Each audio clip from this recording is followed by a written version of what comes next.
मैं डॉक्टर सुनील कुमार आज आपके बीच उदारीकरण लिबरलाइजेशन टॉपिक लेकर उपस्थित हुआ हूँ। उदारीकरण से तात्पर्य उद्योग तथा व्यापार को अनावश्यक प्रतिबंधों से मुक्त करना है ताकि उन्हें अधिक प्रतियोगी बनाया जा सके। और अगर हम दूसरे शब्दों में कहें तो उदारीकरण एक प्रक्रिया है जिसमें देश के शासन तंत्र द्वारा राष्ट्र के आर्थिक विकास हेतु अपनाए जा रहे विभिन्न कदमों जैसे कि लाइसेंसिंग नियंत्रण, कोटा प्रणाली इत्यादि प्रशासकीय अवरोधों को कम करने से है। इससे आर्थिक व्यवस्था में सरकार की भूमिका थोड़ी सी कम हो जाती है उदारीकरण के दौरान। उदारीकरण के अगर हम उद्देश्य को देखें तो उदारीकरण व्यवसाय के क्षेत्र में सरकार व नौकरशाही के हस्तक्षेप को न्यूनतम कम करता है। घरेलू जो उत्पादन है, वो उत्पादन प्रणाली है, उसमें सुधार करके हम उसकी क्षमता का विकास करना प्रारंभ करते हैं। आर्थिक क्षेत्र में अनुसंधान के माध्यम से अगर हम देखें तो वस्तुओं की क्वालिटी में भी सुधार होती है। देश की अर्थव्यवस्था में आमूलचूल सुधार करके कृषि उद्योग, परिवहन आदि के क्षेत्र में तीव्र विकास करना भी इसका एक उद्देश्य होता है। प्रबंधकीय दक्षता एवं निष्पादन में सुधार लाना उद्देश्य होता है। रोजगार के अवसर में वृद्धि करना, सार्वजनिक क्षेत्र के अनावश्यक एकाधिकार को समाप्त करना, अंतर्राष्ट्रीय स्तर की प्रतियोगिता में शामिल होना और सूचनाओं के आदान प्रदान प्रणाली को भी प्रभावी बनाना। संपूर्ण अर्थव्यवस्था के जो मल्टी डायमेंशनल डेवलपमेंट की बात है उसके दिशा में एक स्टेप आगे बढ़ना जो है वो उदारीकरण के अंतर्गत आता है। उदारीकरण के अगर हम पक्ष में कुछ तर्क रखें तो विदेशी मुद्रा भंडार में आश्चर्यजनक ढंग से जो है वो वृद्धि हुई है।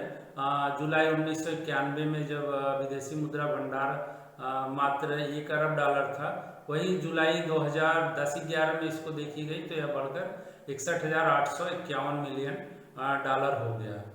कृषि उद्योग आदि में उदार नीति अपनाने से विभिन्न सकारात्मक परिणाम भी देखने को मिले हैं।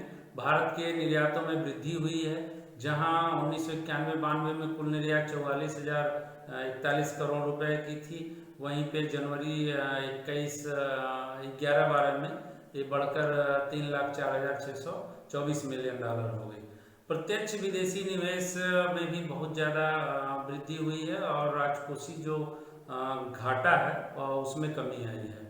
उदारीकरण से जो भारतीय उपभोक्ता हैं उनको सस्ती और आकर्षक टिकाऊ वस्तुओं का जो है वो पहुंच बना है वस्तुओं तक, और जो उनके जो जनसाधारण का जीवन स्तर था उसमें भी सुधार देखने को मिला उदारीकरण से। उदारीकरण की नीति अपनाने से देश की अर्थव्यवस्था जो है वो उसका विश्वव्यापी ग्लोबल मार्केट में वो अपने आप को सम्मिलित कर पाया। और विश्व व्यापार संगठन का अगर हम रुख देखें भारत के प्रति उदारीकरण के दौर में तो 1944 में ब्रेटन वुड्स सम्मेलन में अंतर्राष्ट्रीय मुद्रा कोष की स्थापना के पश्चात जो है अंतर्राष्ट्रीय व्यापार संगठन की भी स्थापना की सिफारिश की गई थी, लेकिन आम सहमति न बनने के कारण अंतर्राष्ट्रीय व्यापार संगठन की स्थापना नहीं हो पाई थी उस समय। इसके बाद 1947 में जेनेवा स्विट्जरलैंड में जो स्थित है 23 देशों द्वारा सीमा शुल्क से संबंधित एक सामान्य समझौते पर हस्ताक्षर किया गया, जिसे प्रशुल्क एवं व्यापार समान समझौता अगर हम उसको general agreement on traffic and trade, जिसको हम गैट के नाम से GATT के नाम से जानते हैं। वास्तव में गैट का मुख्य उद्देश्य जो था वो था प्रशुल्क को कम करना, जो टैरिफ टैक्स था उसको कम करना, जिससे कि अंतर्राष्ट्रीय व्यापार में जो बाधाएं आ रही हैं और सदस्य देशों का जो आर्थिक विकास मंद सा पड़ा हुआ है उसको तीव्र गति प्रदान करना जो है वो गैट का उद्देश्य था। लगभग एक 5 दशक तक अंतर्राष्ट्रीय व्यापार की निगरानी करने वाली संस्था गैट जो थी उसका अस्तित्व 12 दिसंबर 1995 को समाप्त हो गया। उसका कारण था कि 1995 में 1 जनवरी 1995 को WTO का गठन कर दिया गया। विश्व व्यापार संगठन जो है उसकी स्थापना में भारत की जो भूमिका थी उसमें वो संस्थापक देशों में से एक था। जून 2000 तक विश्व व्यापार संगठन को सदस्य देशों की जो उनकी संख्या थी जो मेंबर कंट्रीज थे वो 153 थी, जबकि 16 जुलाई 16 में ये 164 हो गई। सदस्यता और संगठन का जब हम जिक्र करें कि WTO की सदस्यता कैसे ली जाती है, तो 1 जनवरी 95 को विश्व व्यापार संगठन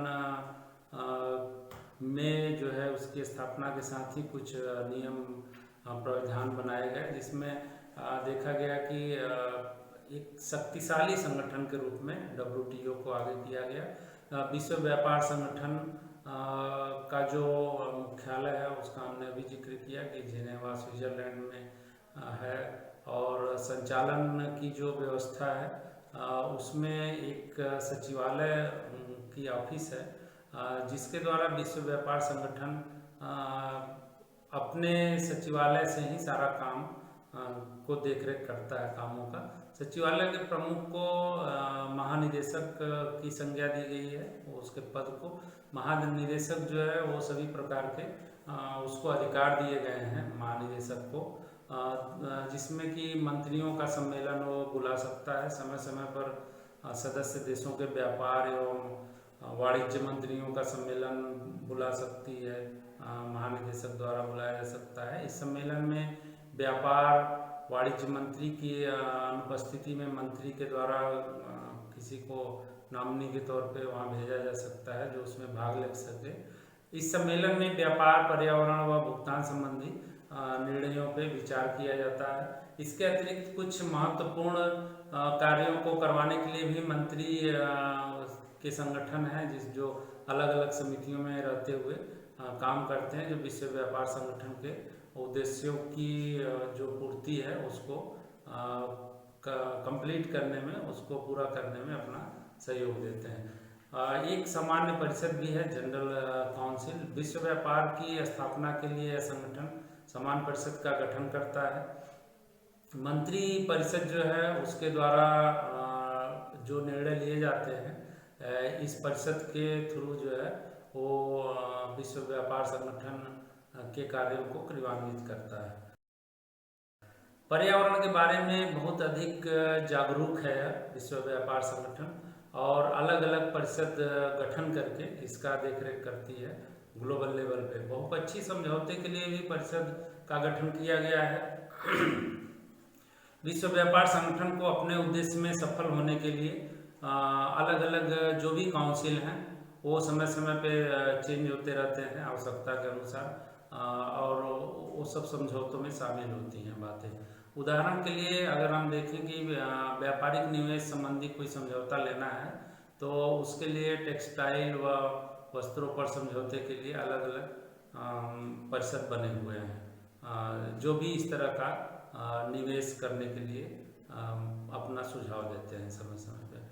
विश्व व्यापार के अगर हम संगठन और उसके कार्य को देखें तो विश्व व्यापार संगठन का जो उद्देश्य था वो विश्व व्यापार में पर्यावरण को सुरक्षा प्रदान करना, वह विशेषकर अपने सदस्य देशों को दबाव बनाने का भी काम करता है कि वो लोग ऐसा ना करें। विश्व में जो भी प्राकृतिक संसाधन उपलब्ध हैं उन सबका संसाधनों को मितव्ययतापूर्ण ढंग से उसका दोहन करने के लिए अपने सदस्य देशों से आग्रह करता है, उनको परिपत्र भेजकर उसको सुझाव देता है। विकसित एवं विकासशील देशों की अर्थव्यवस्था को भी मजबूती प्रदान करने का यह काम करता है, यह उद्देश्य है इसका। इससे लोगों के जो रहन सहन का स्तर है उसमें सुधार आता है। अतः अगर हम ओवरऑल इसका देखें कि क्या उद्देश्य में क्या फायदे हैं, तो विश्व बैंक की स्थापना ही इसी उद्देश्य से की गई थी कि आर्थिक स्तर और जीवन स्तर में गरीब और विकासशील देशों का विकास हो सके। विकास की अवधारणा को जीवित करना और सतत विकास के जो प्रवाह है उसको बनाए रखना भी इसका उद्देश्य है। विश्व व्यापार संगठन जो है वो आर्थिक दशा में लगातार परिवर्तनों के कारण जो भी चेंजेस हो रहे हैं उसके अनुसार अपनी व्यापार नीति को विश्व व्यापार में प्रतिस्थापित करने का काम करती है।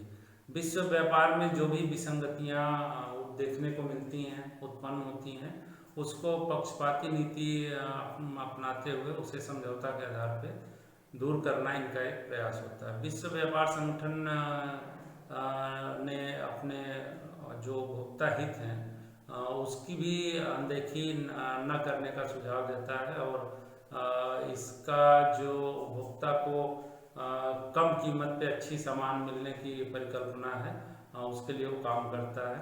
और उत्पादक जो प्रतियोगी हैं उनके अंदर भी कंपटीशन बढ़ाने की भावना से काम करता है, जिससे कि क्वालिटेटिव वस्तु उपभोक्ता तक प्राप्त हो सके। विश्व व्यापार संगठन के अगर हम फंक्शंस को देखें तो विश्व स्तर पर आर्थिक नीतियों में जबरदस्त सामंजस्य स्थापित करता है। विश्व व्यापार संगठन जो IMF है उसके साथ भी अपना सहयोग देता है और साथ मिलकर काम करता है। विश्व व्यापार संगठन एक ऐसी संस्था है जो अंतर्राष्ट्रीय लेवल पे काम करती है। गैट के संशोधित समझौतों को अगर हम इसमें सम्मिलित कर दें, जो गैट जाते जाते 95 में कुछ सुझाव दिए थे, तो उसके अनुसार है कि जो भी हम काम करें नियमानुसार करें और गाइडलाइन के अनुसार करें। विश्व व्यापार संगठन की भी कुछ इकाइयां हैं जो उसके लिए काम करती हैं। डिस्प्यूट सेटलमेंट बॉडी DSB जिसको हम कहते हैं, और trade policy review body TPRB, इन दोनों इकाइयों का जो इसको सहयोग मिलता है और उसके द्वारा मिलता है, जो कि ये 3 काउंसिल के तहत इनका सहयोग लेते हैं लोग।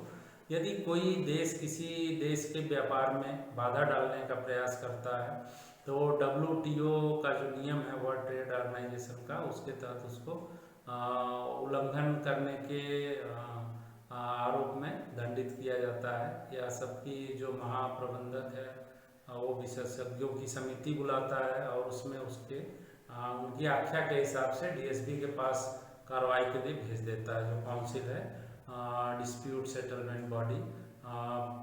यदि किसी देश का जुर्म स्थापित हो जाता है कि इसकी गलती है, तो उसे उस देश को क्षतिपूर्ति के लिए कहा जाता है और क्षतिपूर्ति उस देश को दी जाती है जिसको उससे नुकसान होता है। यदि देशों के बीच व्यापार एवं शुल्क नीति को देखें तो कोई भी गतिरोध उत्पन्न होता है तो इसको WTO दोनों देशों के बीच जिसमें गतिरोध उत्पन्न हुआ है उसको समाप्त करने का या व्यवहारिक रूप से समझौता कराने का प्रयास करता है। व्यापारिक समझौतों को कराना, व्यापार संबंधी नीतियों को बनाना और उन्हें लागू करना, ये सब काम जो है विश्व व्यापार संगठन के अंतर्गत आते हैं।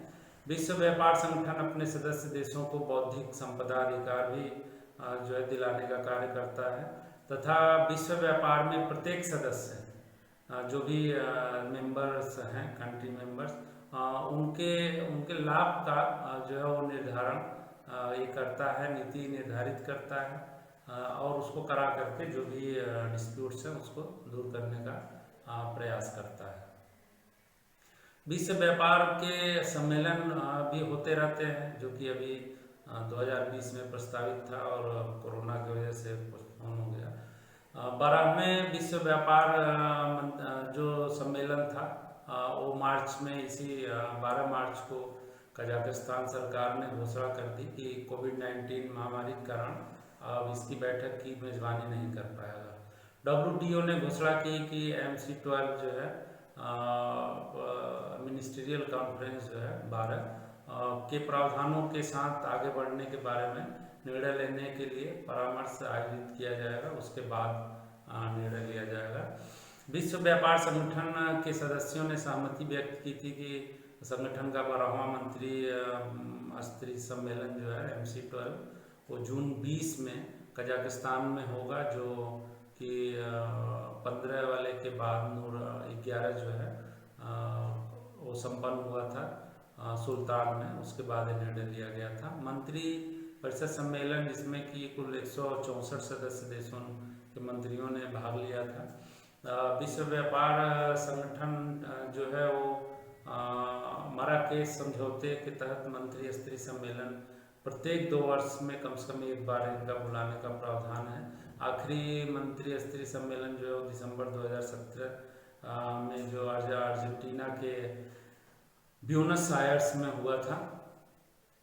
और अगर हम ओवरऑल देखें तो भारत की स्थिति चूँकि संस्थापक देशों के उसमें संख्या में शामिल थी, तो ये इनका जो है प्रतिनिधित्व बराबर भारत का रहता है और WTO महत्व भी देता है।